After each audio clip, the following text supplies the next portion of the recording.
everybody. President Trump showcasing what would be the most sweeping prison reform agreement in decades, and if it passes, one of the biggest bipartisan laws of his administration. Americans from across the political spectrum can unite around prison reform legislation that will reduce crime while giving our fellow citizens a chance at redemption.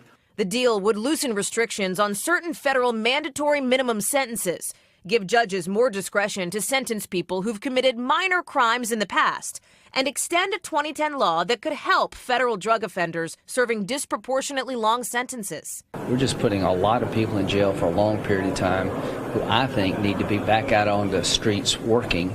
The rollout comes exactly a week after Jeff Sessions was fired as Attorney General. He opposed many of these changes, and so do a handful of conservative lawmakers. Color me doubtful. The White House points to support from law enforcement groups like the Fraternal Order of Police. Dozens of celebrities also back the plan, including Kanye West. The president's billing this agreement as bipartisan, but no Democrats appeared at tonight's event. As for timing, Republican leaders suggest it may not come up for a vote until early next year. Hey, NBC News fans, thanks for checking out our YouTube channel. Subscribe by clicking on that button down here and click on any of the videos over here to watch the latest interviews, show highlights, and digital exclusives. Thanks for watching.